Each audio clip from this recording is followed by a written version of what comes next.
It's time for Spider-Man to stop the Zodiac.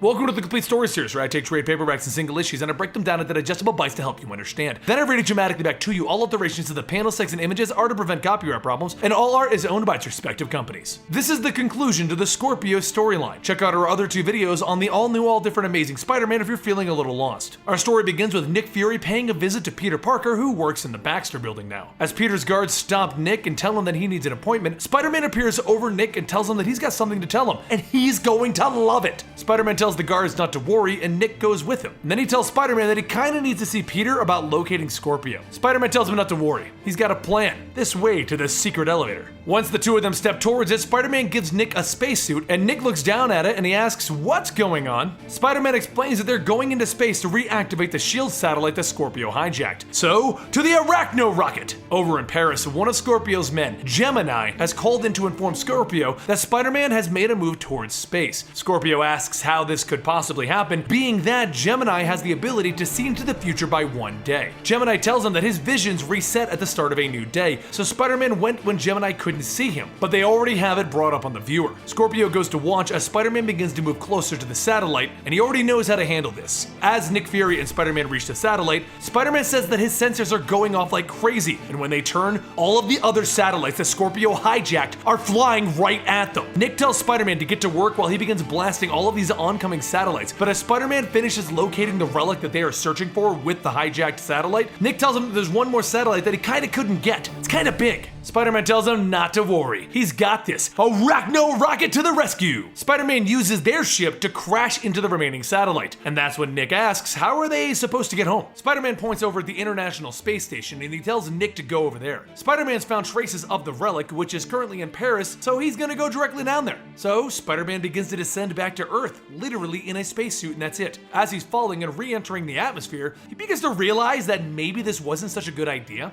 And as he continues to fall and his suit begins to get destroyed in the process, he calls up Anna Maria, who runs the London headquarters of Parker Industries, and he tells her that he's kinda gonna need a little bit of help. She asks him how. He's currently in New York, and Peter Parker tells her that he was, but then he was in space and now he's in Paris. So could she bring him an extra suit? No rush. As he begins to pick up speed and his web parachutes begin to burn up, he starts to cover himself in a ball of web, and he begins to think that this should work, right? Should totally work. And then he comes crashing back down on Earth and he thinks, yes, he did it. He has a bit of a large bruise and he broke his suit, but he did it. He crash landed back on Earth. But before long, a green light begins to shine through, and soon a hole is blown open in this ball of web. And as Spider-Man lays there, Scorpio himself stands over him. Spider-Man politely asks Scorpio if he can just give him a second. You know, he just kind of fell from space. And Scorpio explains that he kind of knew where he was gonna fall. He also knows that Spider-Man is out of web fluid, and he has no gadgets that can help him right now. Scorpio then blasts at him, but Spider-Man says, well, guess what? I still have my sense, speed, and strength, and even without those things, I'm still Spider-Man. They begin to battle it out. Scorpio says that all of this is useless. He has the Zodiac key. But Spider-Man tells him that there's kind of a flaw with the Zodiac key, and he punches Scorpio right through the hole in the key. When Scorpio gets back up, he tells Spider-Man that he knows his weaknesses as well, and it's innocent bystanders. Using the power of the Zodiac key, he tosses cars at people nearby. Spider-Man jumps in to save them, getting hit by the cars himself. Just before Scorpio can finish him off though, he gets a call from Gemini telling him that he needs to go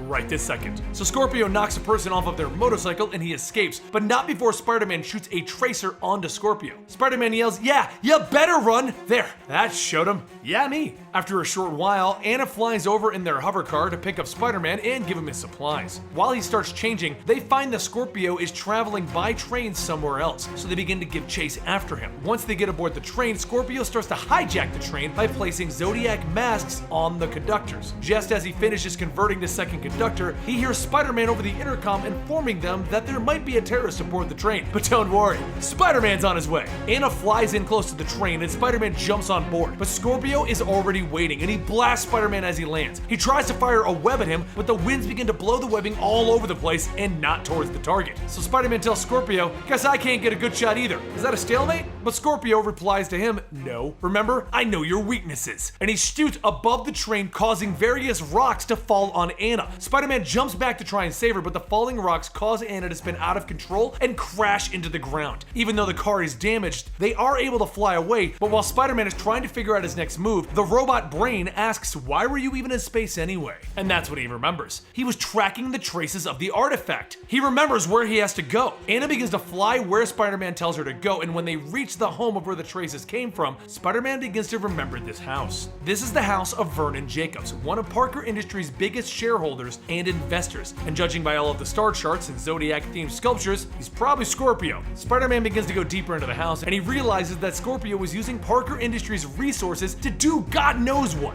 But there's so much for him to go through that Spider-Man might be a little too late. What should he do? So Anna tells him to ask for help, and he responds with, well, I kinda just did. But she tells him, not her, if Scorpio can use the company, so can Spider-Man. So Spider-Man begins to call in some of the company's brightest individuals as holograms to look over this facility. The team looks around and Spider-Man tells them, alright, their boss wants to know what they found. But before they can really go into their findings, a hologram of Scorpio appears. He now reveals himself to be Vernon, and he tells Spider-Man that it was actually him, with the power of Gemini, the individual that can look one day into the future, who built up Parker Industries to what it is now. So Spider-Man can go ahead and tell Peter Parker that all of those profits helped fund the Zodiac Group. Spider-Man tells him that he's gonna stop this, but Scorpio tells him he really shouldn't cross him, because with a snap, he can bring it all down. Wealth, fame, power, all of it gone! Spider-Man responds with, he isn't sure what Scorpio is planning, but he knows it's big. So he and Peter are ready to lose it all and take him down. Spider-Man's team begins to try and find the location of where Scorpio went, but nothing is turning up. So Spider-Man stands with Mockingbird on a rooftop and he tells her that they're pretty much hosed. Spider-Man just needs a sign and he can work with that. Over in Greenwich, London, Scorpio begins preparations with the orrery, the relic that he stole, and the Zodiac Key. And as they're revealing at this moment, this is the date of the Holy Alignment, the time of his ascension. Just as the orrery begins to emit a bright green light of power, the Zodiac begin to chant that they are the Zodiac. They are the future. Back with Spider-Man, he notices something in the sky, and that's when he sees this sign. Back over with Scorpio, those green pillars of light come down and begin to carve into the earth, finally revealing the doorway that Scorpio was looking for. But Spider-Man appears, telling him that he's here, and he's gonna be interfering. Spider-Man, with the help of Mockingbird and Brain, start taking out those Zodiac masks, and Scorpio tells him this is impossible. How did you find me? Spider-Man tells him with the help of Nick Fury back in the space station. He was sending Morse code down at this location. Scorpio tells Spider-Man it doesn't matter. Today is the day of my ascension, and with my key, I'll be unstoppable. He then slams the key into the ground, leveling everything and everyone by him. Scorpio then takes off his mask and he begins to head towards the door that the orrery has created. And he begins to state how no one thought what this giant key was actually for. Spider-Man then jumps in and pulls Scorpio's cape over his face, and he tells Scorpio that he has an all-new move, Armpit Punch. He then punches Scorpio in the armpit, forcing him to drop the key. Spider-Man then says yada yada extension, blah blah key to destiny.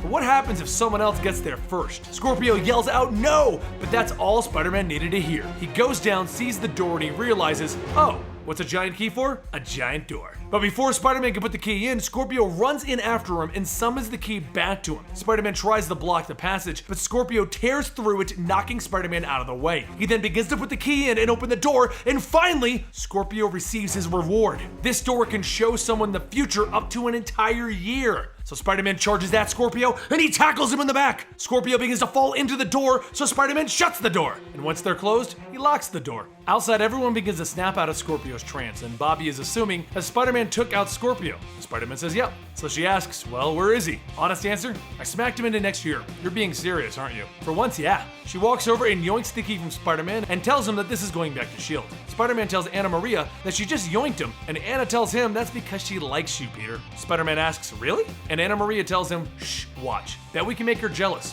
And Anna holds onto Peter's arm, and everyone walks off. That's the beginning of the first arc for the all-new, all-different Spider-Man. Personally, I did enjoy it, even though some people feel that the Zodiac group was a little too simple for Spider-Man to be fighting. I liked how it ended up. Hope you guys enjoyed this also, and don't forget to check out the latest adventures of Amazing Spider-Man. And if you enjoy comic books, we have a gaming channel known as Eligible Monster, where you can get gaming comic books every Friday, and we also have Comicstorian now, where you can get your favorite manga every Monday and Friday. Don't forget to follow me on Twitter and Instagram, and I'll see you next time right here.